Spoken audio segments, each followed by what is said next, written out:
Hello，大家好，欢迎收看 BTTV 新闻，我叫 Beverly Anastasia Lim。Kes positif COVID-19 di Sabah hari ini adalah yang tertinggi pernah direkodkan.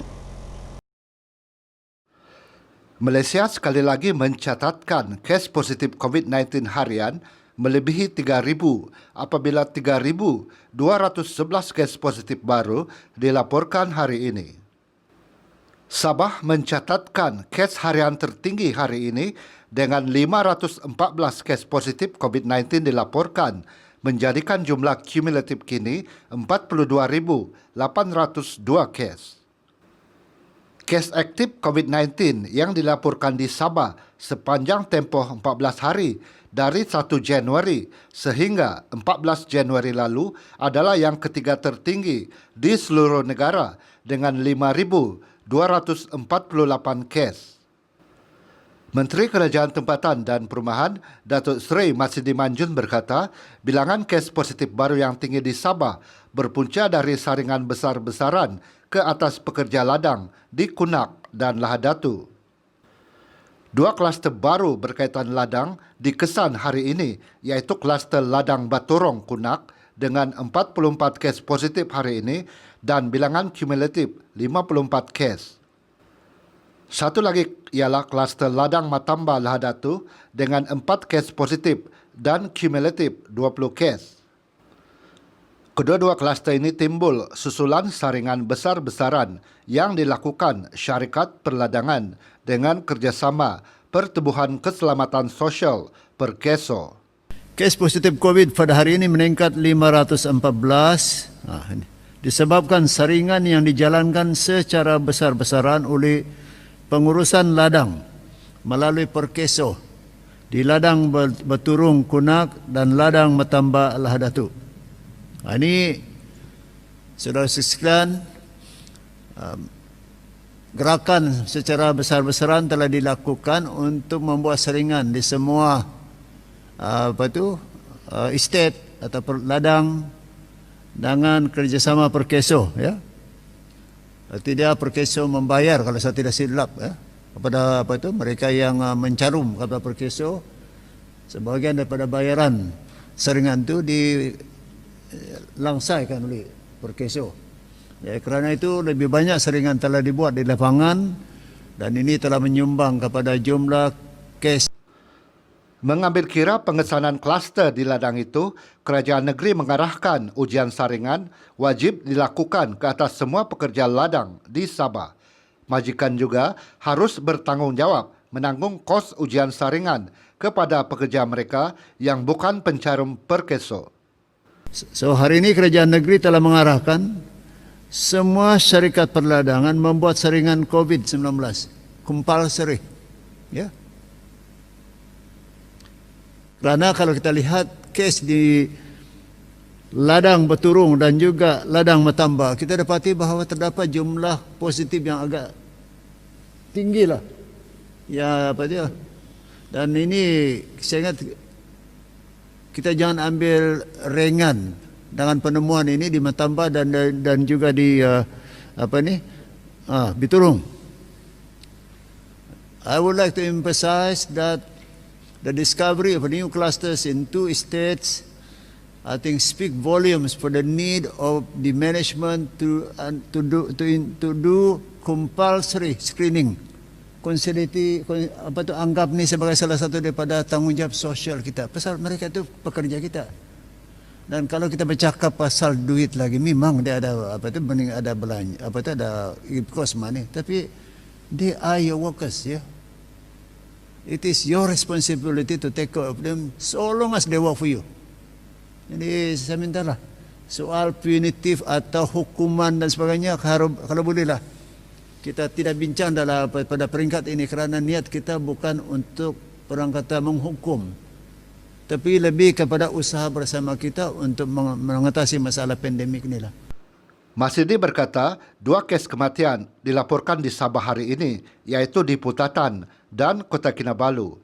370 pesakit telah sembuh hari ini, manakala 2,868 pesakit sedang menerima rawatan. Kadar pematuhan penduduk Sabah ke atas SOP ditetapkan ialah 93%. Peratusan kadar pematuhan itu berkait rapat dengan bilangan kes positif COVID-19 di sesuatu daerah. Kita dapati bahawa rakyat kita, ramai daripada rakyat kita sudah leka, negligence. Macam seolah-olah, atau lax kata apa ini dalam bahasa Inggeris. Seolah-olah kita tidak berhadapan dengan masalah besar. Saya ingin nyatakan kita sedang berhadapan dengan masalah yang cukup besar. Ya. The whole world is in fact facing the same problems. It's a serious problems. So we need to take the issue very seriously. Please, if we really love our family, love our friends, or those that mean a lot to us, I think it's incumbent upon everyone to make sure that we comply with the SOP. It's not difficult to comply with the SOP. Let's not get negligence.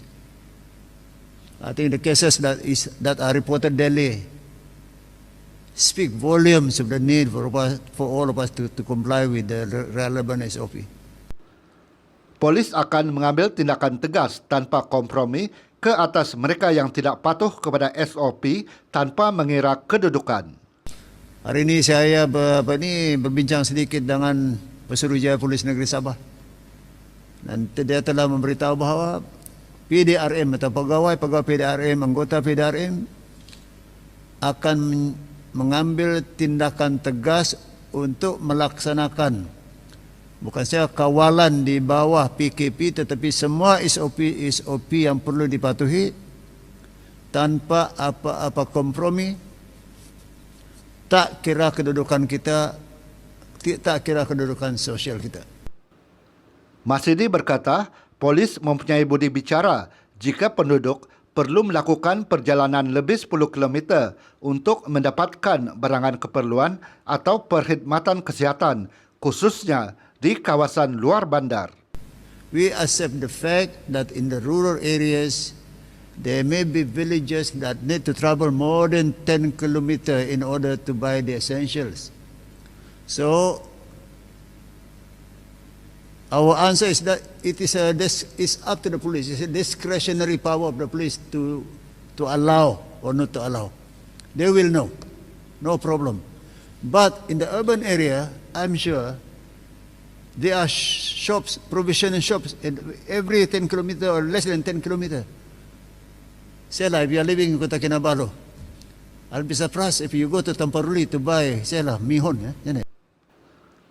317,070 bakul makanan telah diagihkan setakat ini.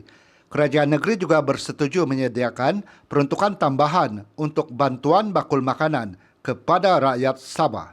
Kerajaan negeri telah bersetuju untuk menyediakan peruntukan tambahan untuk penyediaan bakul makanan berdasarkan senarai yang dipersetujui di setiap daerah. So the government has agreed to provide more allocations, financial allocations, not only for the purpose of the distributions of food basket, but at the same time to cater for the needs of those who are qualified. Kerajaan negeri memberi kebenaran kepada semua kilang tepung untuk beroperasi dengan mematuhi SOP ditetapkan. Kerajaan negeri memberi kebenaran kepada semua kilang tepung untuk beroperasi selama 24 jam di bawah PKP dengan mematuhi SOP, yakni tidak melebihi 50% pekerja bagi setiap penggiliran. Ini penting. Tepung ni kita akan teruskanlah. Orang semua makan roti setiap hari. Ya. Tanpa tepung, tiada roti. Ya. Perintah kawalan pergerakan dilaksanakan di Sibu mulai esok. Jawatan Kuasa Pengurusan Bencana Negeri JPBN Sarawak memutuskan untuk melaksanakan Perintah Kawalan Pergerakan PKP di bahagian Sibu selama 14 hari bermula esok. Semalam, Sarawak merekodkan 180 kes positif COVID-19 dengan 150 daripadanya dicatatkan di Sibu. Pelaksanaan PKP itu meliputi daerah Sibu, Kadowit dan Selangau berkuat kuasa 12:01 tengah malam ini. Sejak 31 Disember 2020 sehingga 13 Januari 2021, KKM mengisahkan berlaku peningkatan kes secara mendadak dalam tempoh 14 hari, iaitu daripada 2 kes kepada 251 kes. Kebanyakan kes adalah dari kluster Pasai yang merekodkan sebanyak 394 kes daripada jumlah kes secara keseluruhan. Kluster ini melibatkan 18 buah rumah panjang yang bertebaran di seluruh bahagian Sibu. Atas nasihat dan penilaian risiko oleh KKM, sidang khas hari ini bersetuju untuk melaksanakan PKP, Perintah Kawalan Pergerakan, di bahagian Sibu Sarawak selama 14 hari bermula daripada 16 sehingga 29 Januari 2021. PKP ini di Sibu ini akan melibatkan ketiga-tiga daerah di bahagian Sibu, iaitu daerah Sibu, daerah Selangau dan daerah Kanowit. Prosedur operasi standard SOP berhubung dengan PKP di Sibu akan dimaklumkan kepada orang awam hari ini. Menurut JPBN Sarawak, Perintah Kawalan Pergerakan bersyarat PKPB untuk bahagian Sarike masih dikekalkan. Hospital Sibu kini mempunyai kapasiti untuk menjalankan sehingga 800 ujian saringan COVID-19 sehari.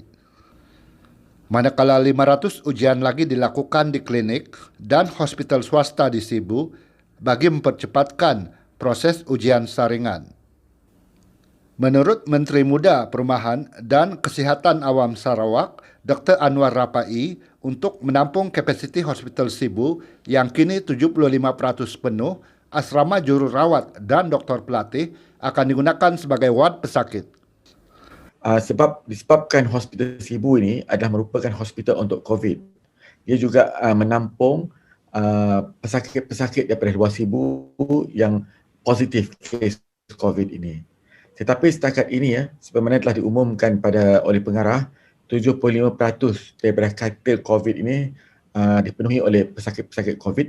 Tetapi kita akan membuka tempat-tempat lain di kawasan hospital ini, misalnya asrama jururawat dan juga asrama untuk doktor pelatih, kita akan convert kepada menjadi ward. Manakala bagi pesakit COVID-19 yang berisiko rendah akan ditempatkan di kem Beliak Kemuyang.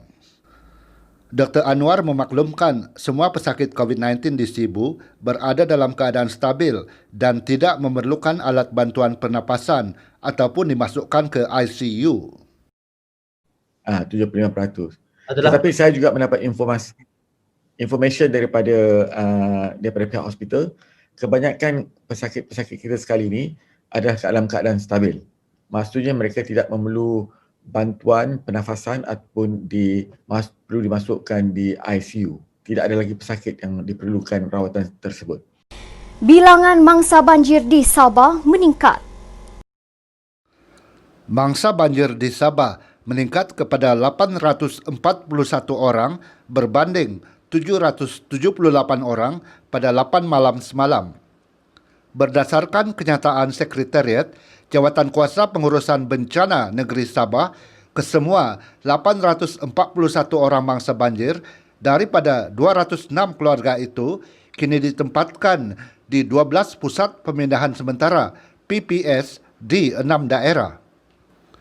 6 daerah yang terjejas banjir dan fenomena air pasang besar adalah Kota Marudu, Pitas, Beaufort, Lahadatu, Paitan dan Kudat. Setakat 8 pagi tadi, sebanyak 173 kampung terjejas akibat banjir dan air pasang besar di 6 daerah tersebut.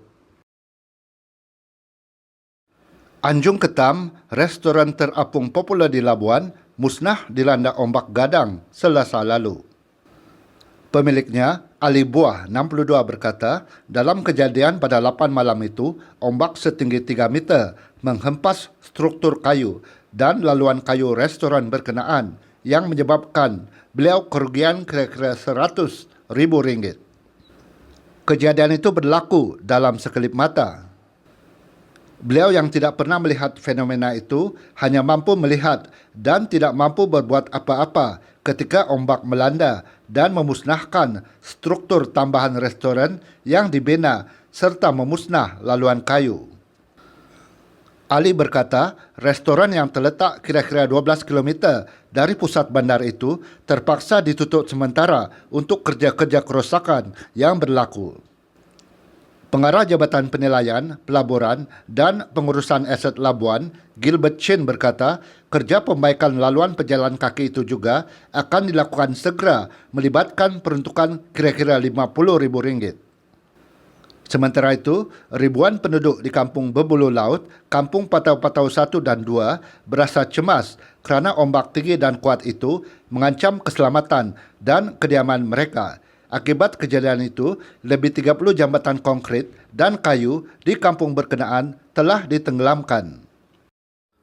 Mangsa banjir di Kudat dibantu menerusi Op Murni Angkatan Tentera Malaysia. Pegawai dan anggota tentera darat dari Batalion Ketiga Regimen Askar Melayu Diraja 3 RAMD melaksanakan bantuan pengagihan makanan di sekitar kawasan Matunggong, Kudat.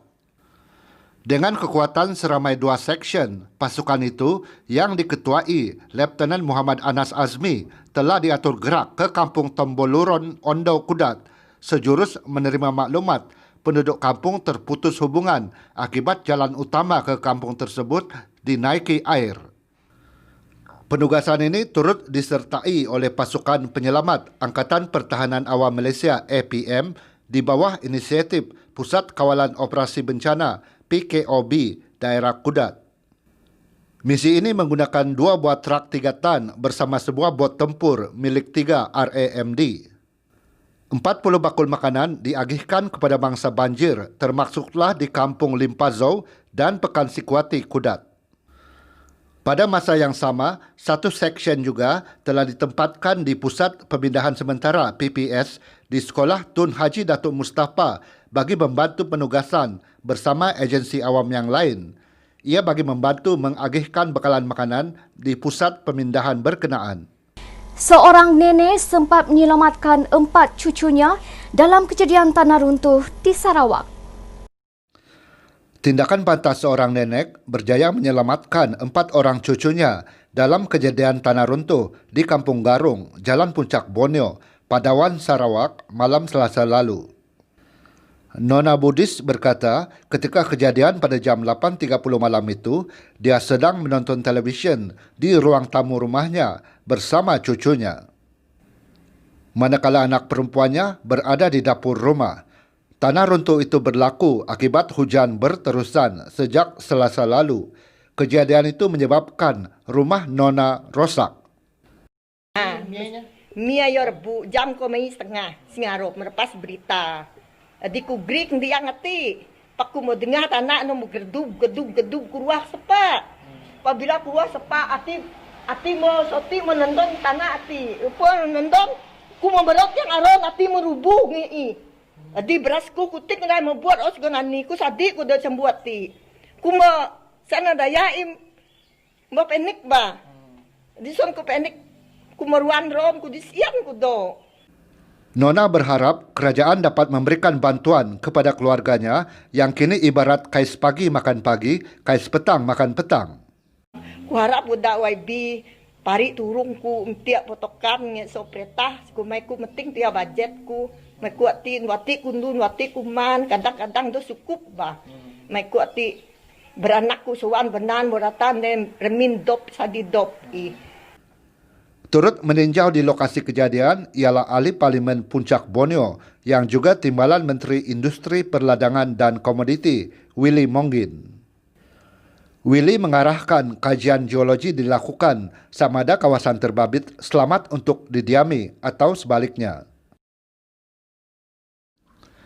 Penemuan mayat seorang lelaki dalam keadaan terapung di Sungai Moyok berhampiran Kampung Tuavon, Penampang mengejutkan dua individu yang baru ingin turun memancing di sungai tersebut petang semalam.